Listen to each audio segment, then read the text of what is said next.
Good morning to all of you. अर्थशास्त्र के दूसरे अध्याय संसाधन के रूप में लोग, इस अध्याय में मैंने आपको बतलाया कि किस प्रकार शिक्षा, प्रशिक्षण और स्वास्थ्य, ये तीन आधारभूत चीज़ें महत्वपूर्ण हैं किसी भी देश की जनसंख्या को मानव पूंजी के रूप में बनाने के लिए, संसाधन के रूप में विकसित करने के लिए। और मैंने इस पुस्तक में जो दिया गया है आपके चित्र, चिकित्सक का, अध्यापक का, इंजीनियर का और दर्जी का, टेलर का, उसके माध्यम से समझाया। तत्पश्चात एक असाइनमेंट आपको मैंने दिया था कि दो मित्र विलास और सकल की कहानी को पढ़ने का। मुझे उम्मीद है कि आप इस कहानी को पढ़े होंगे कि सकल की पारिवारिक स्थिति क्या थी, उसके पिता बूटा और शीला की क्या इच्छा थी और उन्होंने क्या व्यवस्था सकल के लिए की, और किस तरह से शिक्षा देने के बाद उन्होंने तकनीकी शिक्षा प्रदान करवाई, उसकी व्यवस्था की, जिसके परिणाम स्वरूप उसको एक कंपनी में सकल को नौकरी मिलती है और सकल एक सॉफ्टवेयर डिज़ाइनर बन करके बाद में अपने तकनीकी हुनर को उस कंपनी में और अच्छे तरीके से करके विकसित करके वह प्रोन्नति पा करके आगे बढ़ता है और एक मानव पूंजी के रूप में अपने आप को स्थापित करता है। देखिए, दोनों का चित्र दिया हुआ है। विलास जो है वो मछलियों के साथ है और सकल को दिखाया गया है पैंट शर्ट और बढ़िया वेल ड्रेस ब्रीफ केस लिया हुआ है, जबकि बचपन में ये दोनों आपस में दोस्त थे। और विलास की कहानी को देखा आपने कि उसके फादर की डेथ भी हो गई है, माँ उसकी मछलियाँ बेच करके किसी तरह से गुजारा करती है, और विलास को गठिया का रोग भी हो गया है, स्वस्थ भी नहीं है, उसकी पढ़ाई अच्छे से नहीं हो पा रही है, अपने छोटे भाई मोहन की भी देखभाल करता है, माँ की मदद करता है और माँ भी बीमार हो जाती है। तो इस तरह से उसकी पारिवारिक परिस्थिति बड़ी ही दयनीय होती है। न उसे अच्छी शिक्षा मिलती है, न वह तकनीकी ज्ञान प्राप्त कर पाता है और न स्वास्थ्य की सुविधाएं, चिकित्सा आदि उसको समुचित मिल पाती है, जिससे उसकी ज़िंदगी उसी तरह अपने माँ की तरह ही मछलियाँ बेचने में ही बीतने लगी और उसकी पारिवारिक स्थिति वैसी की वैसी रही, जबकि दोनों मित्र थे। तो इस तरह आपने देखा कि किस तरह शिक्षा और प्रशिक्षण से और स्वास्थ्य से सकल आगे बढ़ता है, मानव पूंजी बनता है और विलास नहीं बन पाता है। और इसके बाद इस संबंध में आपको एक क्रियाकलाप दिया गया है कि पास के किसी गांव या झुग्गी इलाके में जाएं और अपनी उम्र के किसी लड़के या लड़की का अध्ययन करें जो विलास या सकल जैसी परिस्थितियों का सामना कर रहा हो। तो आपने देखा कि किस तरह से दोनों की स्थिति में अलग अलग परिवर्तन हुआ। तो ये बातें आपकी समझ में आ गई होगी। अब आइए देखिए, आपकी पुस्तक में पेज नंबर 19 पर ये दूसरा पैराग्राफ है कि मानव संसाधन में शिक्षा और चिकित्सा सेवा के द्वारा निवेश से भविष्य में उच्च प्रतिफल प्राप्त हो सकते हैं। लोगों में यह निवेश भूमि और पूंजी में निवेश की ही तरह है।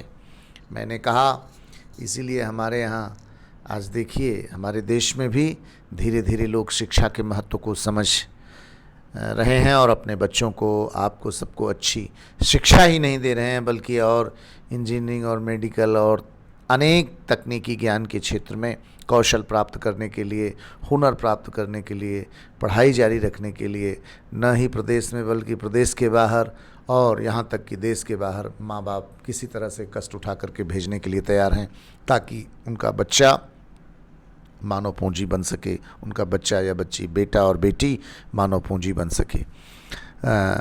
तो देखिए, ये एक बच्चा भी जिसकी शिक्षा और स्वास्थ्य पर निवेश किया गया है, भविष्य में उच्च आय और समाज को बृहद योगदान के रूप में अधिक प्रतिफल दे सकता है। यह देखा जाता है कि शिक्षित माँ बाप अपने बच्चों की शिक्षा पर अधिक निवेश करते हैं। ऐसा इसलिए होता है क्योंकि उन्होंने स्वयं भी शिक्षा के महत्व को अनुभव किया होता है। वे उचित पोषण और स्वच्छता के प्रति भी सचेत होते हैं। इसी प्रकार वे अपने बच्चों की स्कूली शिक्षा और अच्छे स्वास्थ्य की आवश्यकताओं का भी ध्यान रखते हैं। इस तरह इस मामले में एक अच्छा चक्र बन जाता है। इसके विपरीत स्वयं भी अशिक्षित, अस्वच्छता तथा सुविधा वंचित स्थिति में रहने वाले माँ बाप एक दुष्चक्र सृजित कर लेते हैं और अपने बच्चों को अपनी ही तरह सुविधाओं से वंचित स्थिति में रखते हैं। हालांकि आपने देखा होगा कि कई माँ बाप अपने अशिक्षित होते हुए भी, गरीबी में होते हुए भी अपने बच्चों को अच्छी शिक्षा के लिए प्रशिक्षण देने के लिए आज प्रयासरत हैं और कर भी रहे हैं लोग। तो आपने देखा हमारे यहाँ शास्त्रों में भी कहा गया है कि माता शत्रु पिता वैरी एन बालो न पाठिता न शोभते सभा मध्य हंस मध्य वको यथा। कि माता शत्रु पिता वैरी, वह माता शत्रु के समान है, वह पिता वैरी के समान है। एन बालो न पाठिता, जिसने अपने बच्चों को पढ़ाया नहीं। एन बालो न पाठिता, जिनके बच्चे पढ़ने लिखने नहीं जाते हैं, उनके माँ बाप उनके शत्रु के समान हैं। वह कैसे लगते हैं? न शोभते सभा मध्य, सभा के मध्य में, सोसाइटी में, समाज में, देश में, क्षेत्र में, परिवार में वह उसी तरह से सुशोभित नहीं होते हैं। न शोभते सभा मध्य, सभा के मध्य में, समाज के बीच में वह सुशोभित नहीं हो पाते हैं।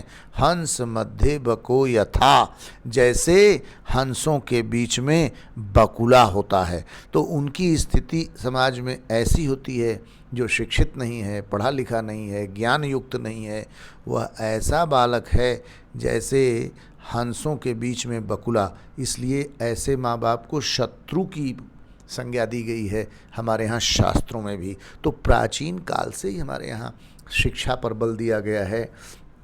चाहे कोई युग रहा हो, आपने देखा रामायण काल रहा हो या महाभारत काल रहा हो, और इतिहास को अगर आप देखें तो प्राचीन इतिहास में उठा करके देखिए तो नालंदा तक्षशिला जैसा नामी विश्वविद्यालय हमारे देश में रहा। और हमारे यहाँ का जो वेद पुराण शास्त्रों, आरण्यकों, उपनिषदों में जो ज्ञान संचित है वो ऋषियों महर्षियों द्वारा, तपस्वियों द्वारा जंगलों में लोगों को दी जाती थी। तब उसी के आधार पर तमाम हमारे यहाँ विद्वान पैदा हुए जिन्होंने बहुत कुछ समाज को दिया है। तो इस तरह से शिक्षा के लिए आज सबसे महत्वपूर्ण घटक माना गया है हमारे यहाँ ही नहीं बल्कि पूरी दुनिया में। देखिए अब लास्ट पैराग्राफ इसमें कि जापान जैसे देशों ने मानव संसाधन पर निवेश किया। उनके पास कोई प्राकृतिक संसाधन नहीं था, यह विकसित धनी देश है। वे अपने देश के लिए आवश्यक प्राकृतिक संसाधनों का आयात करते हैं। वे कैसे धनी विकसित बने? उन्होंने लोगों में विशेष रूप से शिक्षा और स्वास्थ्य के क्षेत्र में निवेश किया। उन लोगों ने भूमि और पूंजी जैसे अन्य संसाधनों का कुशल उपयोग किया। इन लोगों ने जो कुशलता और प्रौद्योगिकी विकसित की, उसी से ये देश धनी और विकसित बने। आप देखिए, हम लोग जब अपने स्टूडेंट लाइफ में सुनते थे कि अरे यार अमुक व्यक्ति इतना अच्छा पढ़ाई में है, वह विदेश गया, अमेरिका गया है पढ़ाई करने के लिए, तो हमने कई बार कई लोगों को देखा अपने स्टूडेंट लाइफ में कि कैसे यार उनकी आर्थिक स्थिति तो इतनी अच्छी नहीं है, फिर भी वो विदेश कैसे गए पढ़ने के लिए। तो पता चला कि अमेरिका स्कॉलरशिप स्पॉन्सर करता है। भारत के वे विद्यार्थी जो अनुसंधान में अपने विषय में अच्छा अनुसंधान करते हैं, उनके द्वारा आयोजित परीक्षाओं को पास करते हैं, उन्हें अमेरिका अपने यहाँ पढ़ने के लिए अमेरिकन गवर्नमेंट के खर्चे पर बुलाता है। और आप देखिए कि भारत से जितने भी किसी भी क्षेत्र के बहुत एक्सपर्ट हैं, विशेषज्ञ हैं, चाहे वो चिकित्सा का क्षेत्र हो, चाहे वो विज्ञान का क्षेत्र हो, चाहे वो तकनीक का क्षेत्र हो, चाहे वो आईटी का क्षेत्र हो, चाहे वो कृषि का क्षेत्र हो, चाहे वो अनुसंधान का क्षेत्र हो। इसमें आपने देखा होगा कि हमारे यहाँ से जितनी प्रतिभाएं थी वो सब अमेरिका अपने यहाँ बुला करके, और अमेरिका में भारत की एक बहुत बड़ी आबादी अमेरिका में बसी हुई है। तो इस तरह से जापान का भी उदाहरण जो आपने देखा, और मैं अमेरिका की बात करता हूँ, और दुनिया के कई ऐसे देश हैं जो पूरे दुनिया से जो सबसे बेहतरीन ब्रेन है उनको अपने यहाँ बुलाते हैं। और हमारे यहाँ तो कई बार सरकारों ने भी कहा कि हम प्रतिभा पलायन, जो ब्रेन ड्रेन हो रहा है हमारे यहाँ से विदेशों में, इससे हमारे देश का बहुत बड़ा नुकसान है। और ये देखिए कि हमारे देश के नेता, बहुत बड़े पैसे वाले लोग, आईएएस और जो पूंजीपति हैं, ऐसे लोग जिनकी सामर्थ्य है, वो चिकित्सा कराने के लिए विदेशों में जाते हैं कि भाई उनको ये बीमारी हो गई जिसका इलाज बेहतर यहाँ इंडिया में नहीं है, वो अमेरिका में है। क्योंकि दुनिया के बेस्ट डॉक्टर्स, सारी अनुसंधान की संस्थाएं, सारे बेस्ट इंफ्रास्ट्रक्चर अमेरिका में हैं। तो इसलिए अमेरिका में अच्छी सुविधा है, इसलिए चिकित्सा के लिए लोग वहाँ जाते हैं।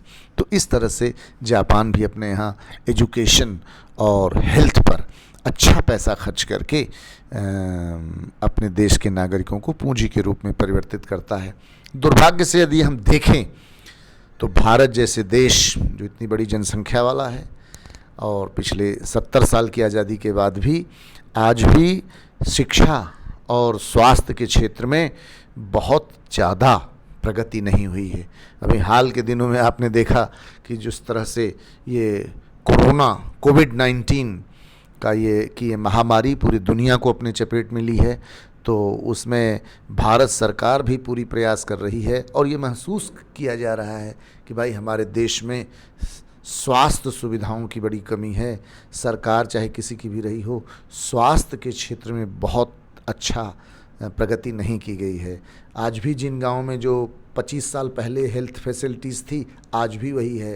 किसी भी अस्पताल पे चले जाइए, चाहे वो पीएचसी हो, चाहे वो सीएचसी हो, पब्लिक हेल्थ सेंटर हो, या कम्युनिटी हेल्थ सेंटर हो, या डिस्ट्रिक्ट हॉस्पिटल हो, आप कई बार देखते होंगे कि अगर लोग कहते हैं कि भाई वहाँ चिकित्सा कराने जाएंगे तो कहीं ऐसा ना हो कि उल्टी और बीमारी बढ़ जाए आपकी, क्योंकि वहाँ उतनी अच्छी व्यवस्थाएं ही नहीं हैं। जबकि विदेशों में, विकसित देशों में सरकार अपने यहाँ स्वास्थ्य के लिए सबसे ज़्यादा सचेष्ट होती है कि हमारे नागरिक स्वस्थ रहेंगे, शिक्षित रहेंगे, तभी देश आगे होगा। तो इस चैप्टर को पढ़ने के बाद हम सभी को ये, ख़ास करके आप कल के भविष्य हैं इस देश के, तो आपको ये सोचना होगा कि हम अपने देश की पूंजी बन करके यहाँ की शिक्षा और स्वास्थ्य व्यवस्था को सुदृढ़ करने में महत्वपूर्ण योगदान दें। तो इस तरह से इस चैप्टर में आपने ये देखा। अगला टॉपिक है आपका पुरुषों और महिलाओं के आर्थिक क्रियाकलाप। इस पॉइंट को मैं आपको बतला दूं कि आर्थिक क्रियाकलाप क्या होते हैं। वे क्रियाकलाप जो धन अर्जन, कुछ प्राप्त करने के लिए उस भावना से, उस इरादे से संपादित किए जाते हैं, उन्हें आर्थिक क्रियाकलाप कहते हैं। कि all those activities are called economic activities which are undertaken with the intention to earn money. So in totality the economic activity involves earning of money, earning of livelihood. तो इस तरह से हमारे अर्थव्यवस्था में यदि आप देखें तो अलग अलग लोग अलग अलग आर्थिक क्रियाकलाप करते हैं। आप देखिए कि कोई व्यक्ति खेती में काम करता है, फसलों का उत्पादन करता है। कोई व्यक्ति उद्योगों में काम करता है, वह उद्योगों में वस्तुओं का उत्पादन करता है। और कुछ व्यक्ति किसी प्रकार की वस्तुओं का उत्पादन नहीं करते हैं, लेकिन आर्थिक गतिविधि करते हैं जिसके माध्यम से वो पैसा कमाते हैं। जैसे मैं इस समय एक आर्थिक गतिविधि कर रहा हूँ, आपको शिक्षा दे रहा हूँ। चिकित्सक अपने हॉस्पिटल के अंदर बैठ करके रोगियों का निदान कर रहा है, पैसा कमा रहा है। बस चलाने वाला, ट्रक चलाने वाला, गाड़ी चलाने वाला अपनी गतिविधियों को गाड़ी को ड्राइव करके, सेवाएं दे करके पैसा कमा रहा है। तो इस तरह से एक ऐसी गतिविधि होती है उत्पादन की जिसमें कि जो प्रोडक्ट होता है वो नेचर द्वारा ही तैयार किया जाता है। तो वो सारी गतिविधियाँ जिसके अंदर ऐसी वस्तुओं का उत्पादन होता है जिनको मनुष्य स्वतः नहीं बनाता है बल्कि प्रकृति से प्राप्त होती हैं, ऐसे समस्त उत्पाद को हम प्राथमिक उत्पाद कहते हैं। और ये प्राथमिक उत्पाद पैदा करने वाले क्षेत्रों को हम प्राथमिक क्षेत्र कहते हैं। उदाहरण के लिए अनाज का उत्पादन, सब्जियों का उत्पादन, फलों का उत्पादन, दूध का उत्पादन, अंडे का उत्पादन, लकड़ियों का उत्पादन, खनिज संसाधन का उत्पादन, कोयले का उत्पादन। ये सारी चीज़ें प्राकृतिक रूप से पैदा होती हैं और ये समस्त पैदा करने वाले क्षेत्र प्राथमिक क्षेत्र कहलाते हैं। इसमें खनन और उत्खनन जो प्राप्त पहले से पता चल गया है उसकी खुदाई कर रहे हैं वो खनन है। जैसे हमने बॉक्साइट है, अभ्रक है, तांबा है, कोयला है, सोना है। और उत्खनन में जहाँ पर हम एक्सप्लोर करते हैं कि यहाँ पर संभावनाएं अनुसंधान करते हैं, खोज करते रहते हैं, तो mining and quarrying, agriculture, forestry, पशुपालन, एनिमल हस्बेंड्री, फिशरी, पोल्ट्री, मत्स्य पालन, मुर्गी पालन, खनन, उत्खनन आदि ये प्राथमिक क्षेत्र में शामिल होते हैं। द्वितीय क्षेत्र में वो होते हैं शामिल जिसमें कि प्राथमिक क्षेत्र के वस्तुओं को प्राप्त करते हैं हम कच्चे माल के रूप में, और कच्चे माल से फिर श्रम और पूंजी यानी मशीनों और यंत्रों का, कच्चे माल का और श्रम का।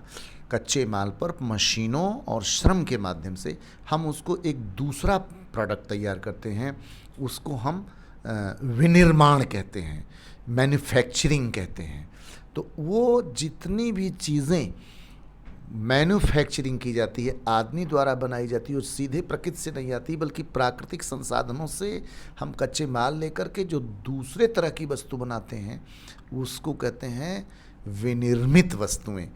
वो विनिर्माण की प्रक्रिया जितनी होती है वो द्वितीय क्षेत्र में आती है। इसमें सारे उद्योग धंधे, कल कारखाने आते हैं, इसलिए इन्हें हम सेकेंडरी प्रोडक्ट चूँकि बनाती हैं इसलिए इन्हें हमें सेकेंडरी सेक्टर कहते हैं, द्वितीय क्षेत्र कहते हैं। तो प्राथमिक क्षेत्र में आपने देखा कृषि एवं संबंधित क्रियाओं का क्षेत्र। द्वितीय क्षेत्र में क्या देखा? विनिर्मित वस्तुओं के उत्पादन का क्षेत्र यानी औद्योगिक क्षेत्र। उदाहरण के लिए जैसे गेहूं प्राइमरी प्रोडक्ट है, लेकिन गेहूं से ब्रेड बनी, आटा बना, सेकेंडरी प्रोडक्ट। आटे से ब्रेड बनी, सेकेंडरी प्रोडक्ट। इसी तरह से आप कपास प्राइमरी प्रोडक्ट है, उससे कपड़ा बना, सेकेंडरी प्रोडक्ट है। कच्चा लोहा प्राइमरी प्रोडक्ट है, लोहे से तमाम चीज़ें जो बनी उद्योगों में वो सेकेंडरी प्रोडक्ट हैं। तो पहला क्षेत्र क्या है? प्राथमिक क्षेत्र, primary product sector, agriculture and allied activities, कृषि और संबंधित क्रियाएं। दूसरा क्या है? सेकेंडरी सेक्टर, द्वितीय क्षेत्र, विनिर्मित औद्योगिक क्षेत्र जिसको मोटे तौर पे कहते हैं। और एक तीसरा क्षेत्र है जो वस्तुओं का उत्पादन नहीं करता है, वह सेवाओं का उत्पादन करता है, वह तृतीय क्षेत्र कहलाता है, that is called tertiary sector. इसमें व्यापार है, परिवहन है, संचार है, बैंकिंग है, बीमा है, शिक्षा है, स्वास्थ्य है, पर्यटन है, परिवहन है, railway, transport, communication, education, training, insurance, banking, trade, ये टूरिज़्म एट्सेट्रा आदि आदि जितने भी व्यापार, जितनी भी दुकानें हैं, ये सभी क्षेत्र जो सेवाओं का उत्पादन करते हैं। उसमें आपके टेलर की भी दुकान हो गई, नाई की भी दुकान हो गई, जनरल स्टोर वाले की भी दुकान हो गई, सब्जी वाले की भी दुकान हो गई, जो माल को एक जगह से खरीद करके दूसरे को बेचते हैं और अपने सेवा देने का प्रॉफिट लेते हैं। तो समस्त व्यापार आदि सभी जो सेवाएं पैदा करते हैं वे सभी तृतीय क्षेत्र में आते हैं। So there are 3 sectors on the basis of production economic activities, there are three main sectors in Indian economy. That is, one is called primary sector, that is also called agriculture and allied activities, sector of agriculture and allied activities. Second, secondary sector, that is also called industrial sector. So all manufacturing industries, this is falls in the secondary sector. And third is tertiary sector, that is service sector. तो ये तीन तरह की क्षेत्र होते हैं. इसके बाद होती है एक बाजार क्रियाएं और गैर बाजार क्रियाएं.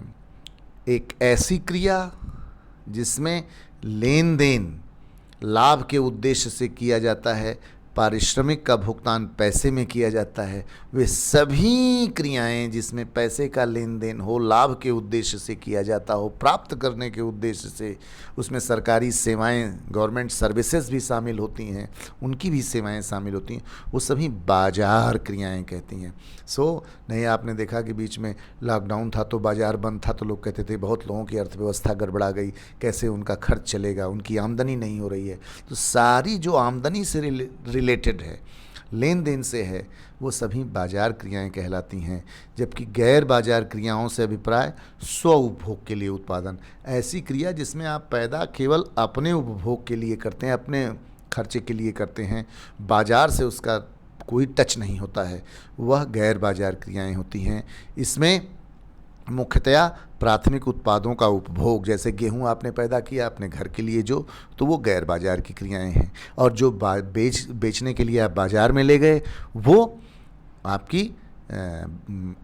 बाजार क्रियाएं हैं. इसी तरह से प्राथमिक उत्पादों का उपभोग और प्रसंस्करण तथा अचल संपत्तियों का स्वलेखा उत्पादन आता है. जैसे आपने जो घर बनवाया, मकान बनवाया, वो सभी आपकी गैर बाजार क्रिया है.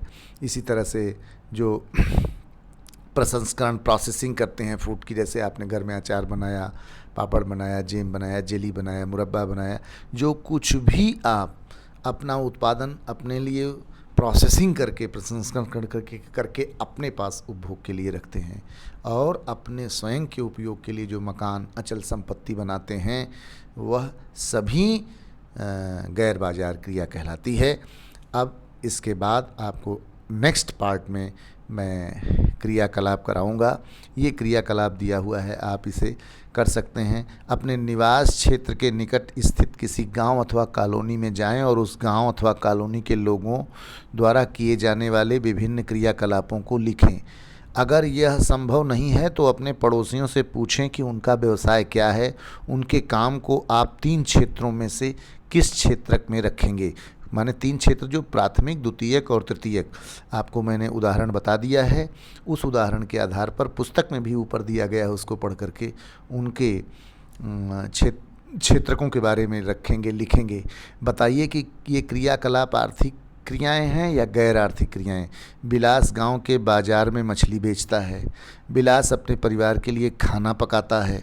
सकल एक प्राइवेट फर्म में काम करता है. सकल अपने छोटे भाई बहन की देखभाल करता है. इस संबंध में आपको बता दूं कि आपकी माँ खाना पकाती है, वो गैर आर्थिक क्रिया है, गैर बाजार क्रिया है. लेकिन आपके घर में नौकर आकर के खाना बनाता है तो वह बाजार क्रिया है, आर्थिक क्रिया है, क्योंकि उसके बदले वह पैसा लेता है.